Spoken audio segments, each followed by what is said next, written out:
नमस्कार साथियों, मैं प्रिय रंजन आपका सुमन क्लासेस में एक बार फिर स्वागत करता हूँ। कैसे हैं आप लोग? उम्मीद करता हूँ आप लोग स्वस्थ होंगे और अपनी तैयारियों में ज़ोरों शोरों से लगे होंगे। आपको जैसे कि पता ही है, इलेक्शन का सीज़न है। हमें अपने नेताओं को चुनना है। इन नेताओं को चुनने के दौरान नेता भी हमारे ऊपर 5 साल में एक बार तरस खाते हैं और हमें कुछ वैकेंसीज देते हैं। उन्हीं वैकेंसीज में से एक आज हमें मिली है, झारखंड की स्टेनो की वैकेंसी, जिसमें मैं आपको बताऊंगा इसमें कितनी वैकेंसीज हैं, क्या एलिजिबिलिटी है, इसमें क्या डिग्री की रिक्वायरमेंट है, कब फॉर्म की तारीख निकलेगी और कब तक इसको भरने की आखिरी तारीख है। तो चलिए शुरू करते हैं आज की वीडियो। वीडियो शुरू करने से पहले एक सूचना, अगर आप हमारी ऑनलाइन या ऑफलाइन क्लासेस करना चाहते हैं तो हमारी ऑनलाइन क्लासेस के लिए आप सुमन ऐप को डाउनलोड कर सकते हैं, या फिर अगर आप ऑफलाइन क्लास करना चाहते हैं तो हमारी दो ब्रांचेज है। एक बाबूगांव चौक कोर्रा में और दूसरी है आनंदा चौक गुरु गोविंद सिंह रोड में। हमारी जो आनंदा चौक गुरु गोविंद सिंह रोड की ब्रांच है वो है मेन ब्रांच। इसमें आप आके इंक्वायरी भी कर सकते हैं। अगर आप किसी कारण से यहाँ पे आ नहीं सकते तो नीचे दिए गए नंबर्स पे आप जानकारी हासिल कर सकते हैं। तो चलिए शुरू करते हैं आज की वैकेंसीज के बारे में। आज की जो हमारी वैकेंसी है वो स्टेनो की वैकेंसी है, स्टेनोग्राफर की। आपको पता होगा स्टेनोग्राफर का काम टाइपिंग का होता है, तो इसमें भी एक टाइपिस्ट की रिक्वायरमेंट है। जिसमें कि आपको मैं नोटिफिकेशन के बारे में बताऊं तो इसमें कुल जो सिविल कोड, हमारा जो सिविल कोड होता है, हर जिले में एक सिविल कोड होता है, उसमें जो है 397 वैकेंसीज हैं। जो हमें बताया नहीं गया कि कौन से कोर्ट में रिक्वायरमेंट है, लेकिन इतना बताया गया कि झारखंड में कुछ कोर्ट्स में हमें जो है स्टेनो की रिक्वायरमेंट है, उसकी वैकेंसीज है 397। आगे बात करें तो जो रांची में जो स्टेनोग्राफर है, जो कि जुडिशियल एकेडमी झारखंड में जिसको कि पोस्टिंग मिलेगी, उसकी जो वैकेंसीज है वो दो है। और और जो है पूरे झारखंड में जो कहीं भी पोस्टिंग मिल सकती है उसकी वैकेंसी है 397। आपको फर्क समझने की जरूरत है। अगर आप ये फॉर्म भरते हैं तो झारखंड में आपको किसी भी कोने, किसी भी जिले में भेजा जा सकता है। लेकिन अगर आप ये दो दो वैकेंसीज वाली सीट को भरते हैं तो इसमें आपको सिर्फ और सिर्फ रांची में ही पोस्टिंग मिलेगी। तो आप फॉर्म भरने के दौरान इस चीज़ का खास ध्यान रखेंगे कि आपको कौन कहाँ पे पोस्टिंग चाहिए। आगे बात करें तो इसके रिक्वायरमेंट, एलिजिबिलिटी की, इसमें आपको ग्रेजुएशन चाहिए और 80 वर्ड्स की टाइपिंग स्पीड चाहिए। ठीक है, 80 वर्ड की टाइपिंग स्पीड जो है इंग्लिश में चाहिए होगी, और जो कि एक टाइपराइटर में चाहिए होगी मेरे ख्याल में, क्योंकि टाइपराइटर मेंशन नहीं है लेकिन नीचे में आपका कंप्यूटर मेंशन है।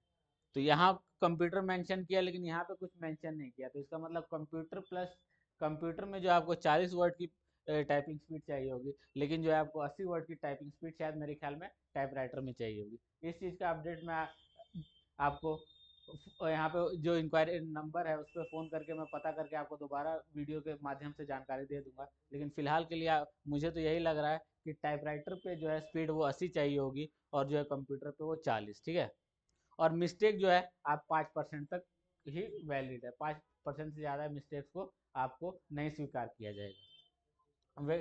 सैलरी की बात कर लूँ तो 7th पे कमीशन का आपको वेतनमान मिलेगा। लेवल 4 का ये वेतन होगा, जिसमें आपको 25,500 से लेके 81,100 रुपये तक की तनख्वाह मिल सकती है। ठीक है, ये थी आपकी तनख्वाह के बारे में जानकारी। एलिजिबिलिटी में आपको बताया कि यहाँ पे आपको ग्रेजुएशन, किसी भी सब्जेक्ट में आपने ग्रेजुएशन किया कोई मैटर नहीं करता।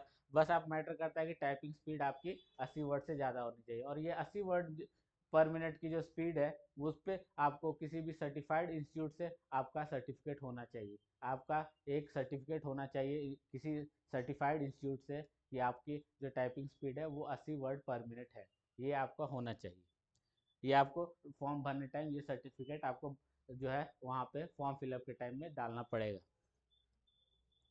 इसके बाद एज की बात कर ले तो एज जो है इसकी लिमिट जो है 21 साल से लेकर 37 साल के बीच है। 21 साल से, सॉरी, 35 है जनरल के लिए, और 37 जो है ईड 35 जो है वो जनरल और ईडब्ल्यूएस के लिए, 37 जो है BC1 और BC2 मतलब ओबीसी के लिए है, 38 जो है female female unreserved BC1 BC2। Conflicting है, एक मिनट, हाँ, एक सेकंड दीजिए। The candidate must be return.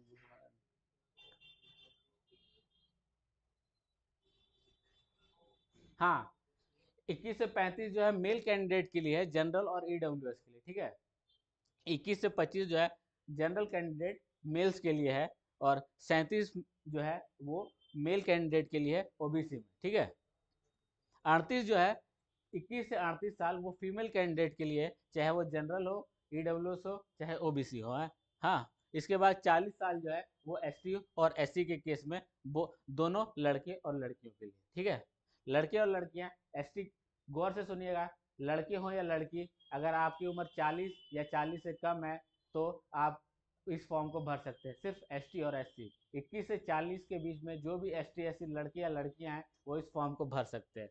और 21 से 35 जनरल सिर्फ लड़के, 21 से 37 जो है सिर्फ लड़कियां, चाहे वो किसी भी कैटेगरी से हो, किसी भी कैटेगरी से कहने का मतलब जनरल, ईडब्ल्यूएस और ओबीसी, ठीक है। ये था आपका एज क्राइटेरिया, और ये जो है आपकी क्राइटेरिया एक 1 जनवरी 2024 तक फुलफिल होना चाहिए। मतलब एक जनवरी 2024 के बाद अगर आपकी एज ऊपर दिए गए एज क्राइटेरिया से मैच नहीं होती, कम या ज़्यादा होती है, तो आप इस फॉर्म को नहीं भर पाएंगे। इस चीज़ का आप ध्यान रखिएगा।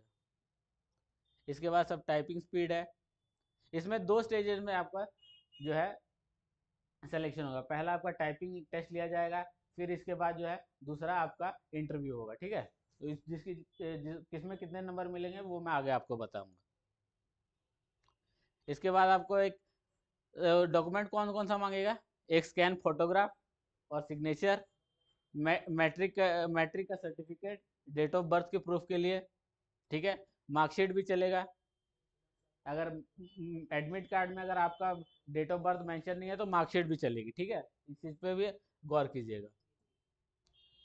Provisional certificate of graduation, graduation का प्रोविजनल सर्टिफिकेट और इक्विवेलेंट डिग्री सर्टिफिकेट, या फिर डिग्री सर्टिफिकेट। प्रोविजनल सर्टिफिकेट अगर आपने तुरंत डिग्री ली है और आपके पास डिग्री नहीं आई है तो प्रोविजनल सर्टिफिकेट, अगर आपने डिग्री थोड़ी पहले ले ली है तो आपका डिग्री सर्टिफिकेट भी मान्य होगा, ठीक है। इसके बाद ये जैसे मैंने पहले आपको बताया था, सर्टिफाइड कॉपी चाहिए आपको, टाइपिंग स्पीड इंग्लिश में और स्टेनो स्पीड चाहिए होगी इंग्लिश में, एक रजिस्टर्ड रिकॉग्नाइज्ड इंस्टीट्यूट से। मतलब जो भी इंस्टीट्यूट से आप सर्टिफिकेट ले रहे हैं या फिर फिलहाल आप प्रैक्टिस कर रहे हैं तो उसके बारे में जानकारी ले लीजिएगा कि वो इंस्टीट्यूट जो है सर्टिफाइड, रजिस्टर्ड, रिकॉग्नाइज्ड है या नहीं, ठीक है। इस चीज़ की जानकारी ज़रूर से ज़रूर ले लीजिएगा। और ये सर्टिफिकेट अगर आपके पास पहले से है तो देर ना करते हुए इस फॉर्म को ज़रूर से ज़रूर भरिएगा। इसके बाद आते हैं रेसिडेंशियल सर्टिफिकेट। फॉर्म में आपको एक देना होगा जो जिसके जो है जो कि 2016 के पहले बाद का होना चाहिए। 2016 के बाद का जो रेसिडेंशियल सर्टिफिकेट है वही मान्य होगा, उसके पहले का रेसिडेंशियल सर्टिफिकेट मान्य नहीं होगा। डिपार्टमेंट ऑफ पर्सनल जो जो जो रेसिडेंशियल सर्टिफिकेट का फॉर्मेट है उसका फॉर्मेट जो है department of personal administration reforms and Rajya Sabha government of Jharkhand issued at level of sub division, मतलब एसडीओ लेवल का आपका रेसिडेंशियल सर्टिफिकेट होना चाहिए। एसडीओ लेवल का आपका रेसिडेंशियल सर्टिफिकेट होना चाहिए, एसडीओ के द्वारा मान्यता प्राप्त सर्टिफाइड होना चाहिए, और वो 2/6/2016 मतलब जून या जुलाई में, जून मतलब 2 जून 2016 के बाद का वो सर्टिफिकेट होना चाहिए, ठीक है। ये जानकारी आप डॉक्यूमेंट्स के लिए बहुत इंपॉर्टेंट जानकारी मैं दे रहा हूँ, इस चीज़ को गौर से सुनिएगा। कौन कौन से डॉक्यूमेंट्स की ज़रूरत आपको पड़ेगी, ठीक है। रेसिडेंशियल सर्टिफिकेट में बारे में आपको बता दिया। कास्ट सर्टिफिकेट के बारे में आपको बताऊं तो ये जो है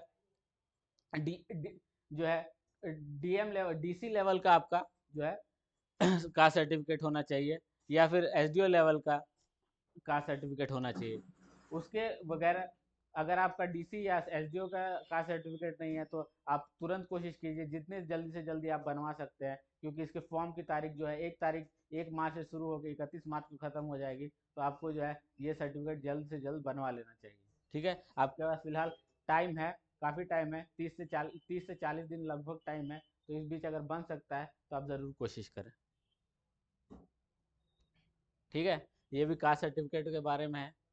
इसके बाद इकोनॉमिक वीकर सेक्शन ईडब्ल्यूएस की कैटेगरी के लिए scanned copy of certified certificate जो है ईडब्ल्यूएस कैटेगरी का, वो स्टेट गवर्नमेंट के द्वारा जो मान्यता प्राप्त है उसी का सर्टिफिकेट आपके पास होना चाहिए। ठीक है, ये था ईडब्ल्यूएस का। इसके बाद डिजेबल का भी, जो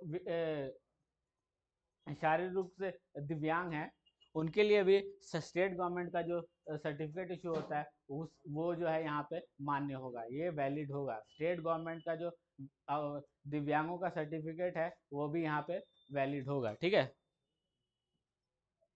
अगर आप कहीं पे, अगर आप नौकरी कर रहे हैं और इस जॉब के लिए अप्लाई कर रहे हैं तो उस इंस्टीट्यूट का जो है नो ऑब्जेक्शन सर्टिफिकेट एनओसी आपको देना होगा।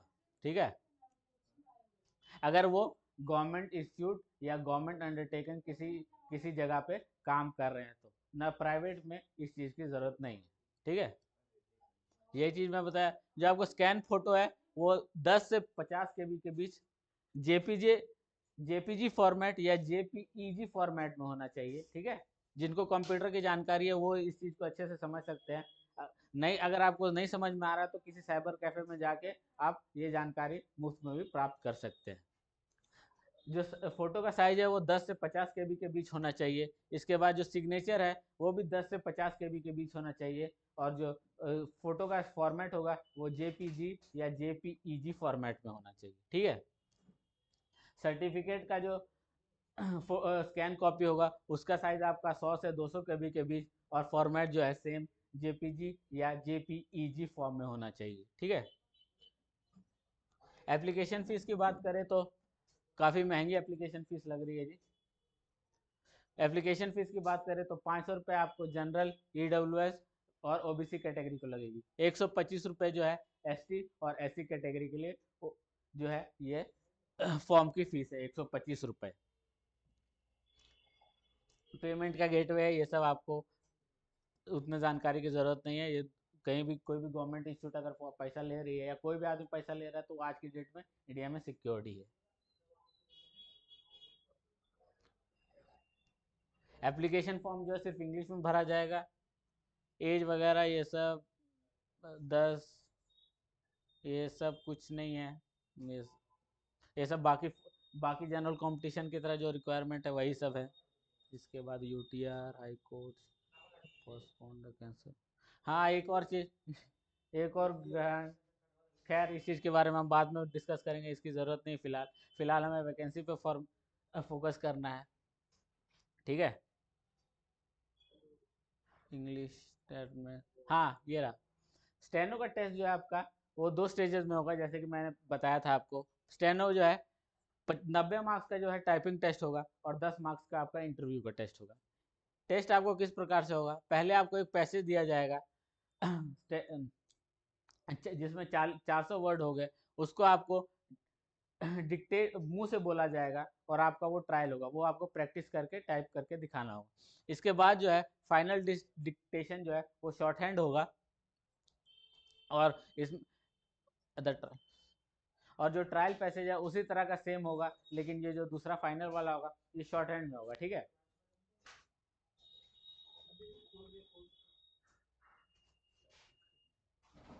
ये सब कुछ जानने की ज़रूरत नहीं है, बाकी कुछ खास नहीं है। बाकी आपको इतना बस जानना है 80 वर्ड पर मिनट की आपकी टाइपिंग स्पीड होनी चाहिए।